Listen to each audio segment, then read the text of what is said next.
hard for this fight. One of the interesting situations, I don't know whether you noticed, but as Goosehead went back to the corner, and we're looking at Goosehead now with a pretty good veteran Canadian welterweight Stan Cunningham working on him. Before Goosehead got to the corner, he spit out the mouthpiece. I'm wondering what that tells us.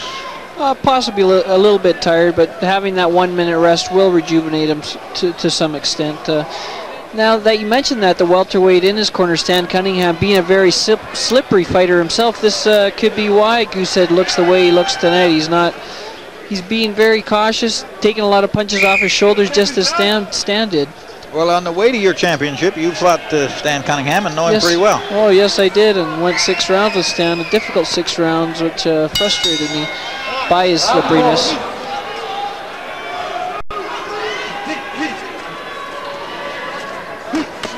Graham took a big right hand and landed something too. Took a big right hand but came back stronger. This is a great fight turning out to be.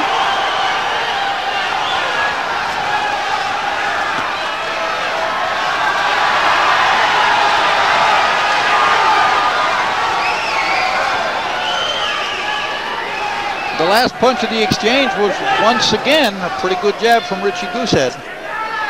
Yes, it was. Nice right hand by Goosehead is there as well.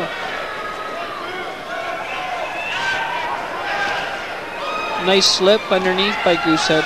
Go get him!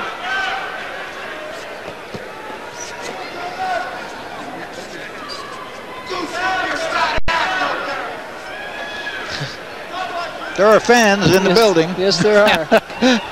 We're at the Agricom in Edmonton. A pretty good fight card so far, excellent fight card so far, and a pretty good scrap between two journeyman heavyweights. Richie Goosehead in pain. I think he was hurt to the body there. Hurt to the body, and he's claiming he was hit low, and Bernhardt is pointing Graham into the corner. I don't know whether he'll call it a low punch or not. I didn't see a low punch, but call timeout. We will get a picture later, I'm sure. We'll be able to tell you here on Shaw Channel 10 whether in fact that was a low punch. Here we go to the monitor. Manny, tell us what you see. Graham landing right on the belt line. Another one pretty low.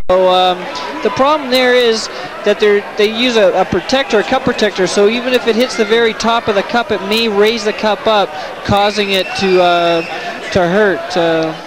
Well, the other point is that the belt line is dropping a little bit because of the physique of Richie Goosehead.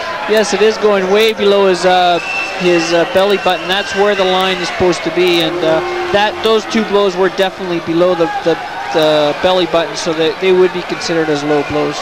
No matter where the belt is? Yes, it's supposed to be the belly button. That's where the distinguishing line is. I'd always thought that that was why some fighters wore the belt so high. Yes, a lot of fighters do wear the belt high, but before the fight, the referee usually makes a point of saying this is where the belt line is.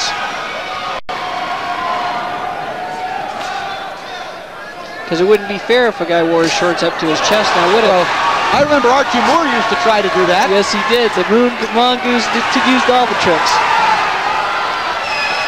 Nice uppercut by Goosehead.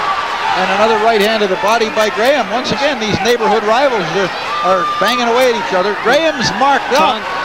Yes, he seems to have a little momentum on his side. Yes, he does. He's taunting Goosehead right now and landing some good punches. Taunting him again.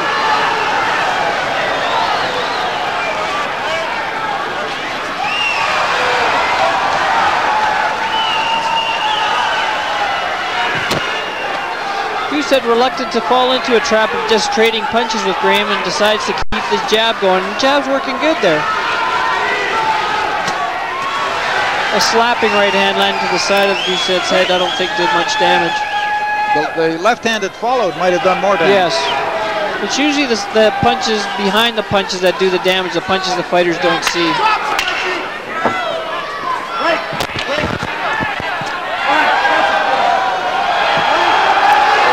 Graham had a point taken away. Yes, he did, for hitting after the ref said break, I believe. That's an interesting call. Not to dispute it, but from here, a very interesting call. And an outstanding round 4 between two rugged guys. Yes, it was. The tempo is picking up in this fight as we're closing into the last 2 rounds of the fight. Manny Sobral is the commentator. Describe it for us, Manny. Well, we see here Graham, trying his hardest to land some punches. Possibly punching definitely punching after the referee has said break. So the referee taking a stand and taking a point away from Graham at that point. And at this moment, to have a point taken away is potentially dangerous because this is a very close fight. Very, very, very important point that was taken away by Graham. That could actually change the tempo of this fight because Graham will come out now to try to regain that point. Conditioning is a factor because Graham's in better condition. Oh, that is totally unacceptable, getting hit when he was down. No, he called it a slip, and then he didn't penalize Graham for punching him while he was on the canvas. No, he did not. Again, a nice jab by Goosehead. That jab is landing right on Graham's eye, causing it to swell up even more now.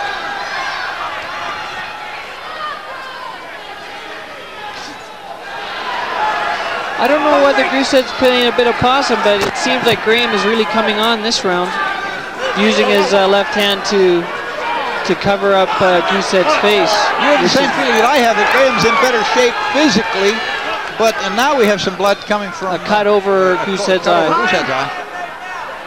And we'll find out how serious this cut. Yes, he was cut over his right eye. And Goosehead goes back to the corner.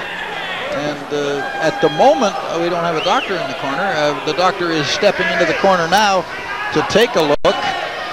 How bad is the cut? We'll tell you as quickly as we know. And, I wasn't sure whether that was caused by a headbutt or a punch. It'd be interesting to see. And if it was a headbutt, then I think they would go to the scorecards. There's a lot of blood coming out of that eye, and it's not a vertical, it's not a horizontal cut as yours was, which we'll talk about in a little while.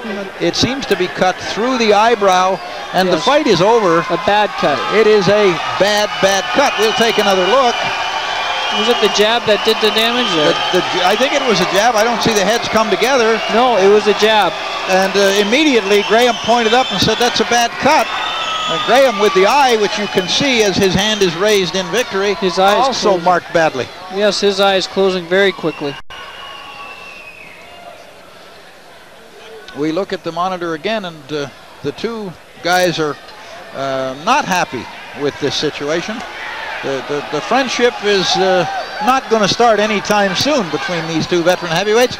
And after we get an announcement of time and result, James Monsees is in the ring, and we'll speak with the winner of the fight because it, I'm sure, has been decided that this settled on a punch and not on a butt. And I'm sure James Monsees will ask the question, was it a punch or a butt? Our monitor certainly didn't show any collision of heads. No, it did not. Come on. That's some tough punching.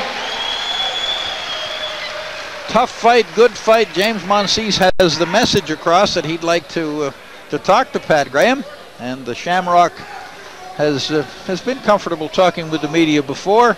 Maybe we'll get his attention. Oh, he's all spruced up and ready to go. We go up to James Monsees. Thank you very much, John. Pat, it was a war, wasn't it? Yeah, I was trying to tire him out, but I didn't quite fight like I thought I was going to. But he's a tough fighter. Comes to fight. I have a lot of respect for him. I didn't see where the cut occurred. Did you happen to see? Yeah, last hit I gave him, I could tell he got cut, and I saw it, so I told the ref to check it out, so I didn't want to see him get hurt too bad. This was a big win for you. I know when we talked before the fight, you said this is a turning point for you. You've changed trainers. You got a new trainer. Obviously, this is going to mean that we're going to see more Pat Graham. Yes, well, I thought I fought different. Do you think I did? The Shamrock Graham. I thought I fought different. Do you think I did? Yeah, I did. I thought that we saw you moving around a lot more, using the jab a lot more, and I think that showed. You obviously have been working on that. Yeah. Obviously, the crowds are like quite just divided between the two of us.